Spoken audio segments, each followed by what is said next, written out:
Assalamualaikum warahmatullahi wabarakatuh. Selamat datang di presentasi kami dari kelompok 5 yang beranggotakan Adli Raffi Ramadan, Ana Rizky Fauzi, Dimas Bambang Prasetya, dan saya Fahmi Rashid, lalu ada Fatur Eka Putra, lalu Girit Raka Galisyaka. Sebelumnya kita akan mempresentasikan mengenai graf terapan. Nah, graf itu awalnya adalah ini seperti ini. Graf itu adalah metode yang digunakan untuk mempresentasikan objek diskrit dan hubungan antara objek-objek tersebut. Nah, objek diskrit ini. Istilahnya pertama kali muncul tahun 1736 oleh ilmuwan Swiss nama Leonhard Euler. Dia menemukan masalah yang dikenal dengan masalah jembatan Königsberg. Dapatkah seorang melalui 7 jembatan tersebut lalu satu kali kembali ke tempat semula? Nah, awal munculnya dari situ. Dia bikin jembatan, terus titiknya ada 7. Gimana caranya biar bisa semua? Oke. Jawabannya adalah tidak mungkin. Agar bisa melalui jembatan tepat, maka jembatan yang menghubungkan setiap daratan harus genap. Nah, pada penjelasan selanjutnya yaitu mengenai jenis-jenis graf.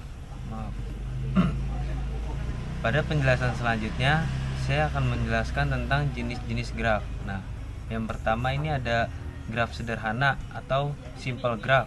Nah, graf yang tidak mengandung gelang maupun sisi ganda dinamakan graf sederhana. Nah, ini ada gambarnya nih. Gambarnya itu berbentuk apa? Ini graf sederhana ya, cuman begini aja bentuknya gitu aja. Ulang dulu dah. Gak usah, jangan dulu, gak apa-apa aja. Ntar gua cut. Nah, pada graf jenis graf selanjutnya itu ada graf tak sederhana. Namanya ini unsimple graph. Nah, graf yang mengandung isi ganda atau gelang dinamakan graf tak sederhana atau unsimple graph. Nah, pada gambar G2 ini ada gambar dari contoh graf tak sederhana. Ini adalah gambarnya. Nah, kemudian berdasarkan orientasi arah pada sisi, maka secara umum graf dibedakan atas 2 jenis. Nah, jenis yang pertama ini ada graf tak berarah atau undecreed graph. Graf yang sisinya tidak mempunyai orientasi arah disebut graf tak berarah.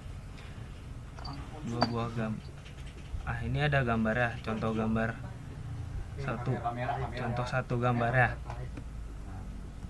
Kemudian ada jenis graf berarah, yaitu graf yang setiap sisinya diberikan orientasi arah disebut sebagai graf berarah. Nah, ini adalah contoh dua gambar dari graf berarah. Selanjutnya pertemuan 3 mengenai terminologi graf. Terminologi graf itu ada 9 terminologi. Mari kita bahas satu-satu. 1. Ketetanggaan. Terminologi ini yaitu 2 buah simpul vertex dikatakan bertetangga bila keduanya terhubung langsung oleh sisi, seperti gambar ini. Yang kedua adalah bersisian. Ini contoh terminologi bersisian yaitu seperti ini. Yang ketiga adalah simpul terpencil atau isolate vertex. Simpul terpencil ialah simpul yang tidak mempunyai sisi yang bersisian dengannya, seperti gambar ini. Baik, selanjutnya graf planar.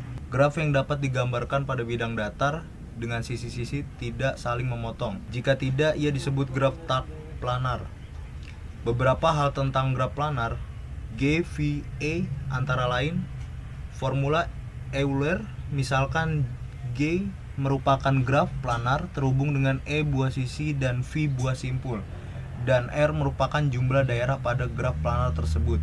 Maka R sama dengan E min V plus 2. Jika G merupakan graf planar terhubung dengan E buah sisi dan V buah simpul, V lebih besar 3, maka I lebih kecil dari 3V. Min 6. Ketasamaan Euler. Jika G merupakan graf planar terhubung dengan E buah sisi dan V buah simpul, V lebih besar 3 dan tidak memuat sirkuit dengan panjang 3, maka E lebih kecil 2V min 4. Graf isomorfik.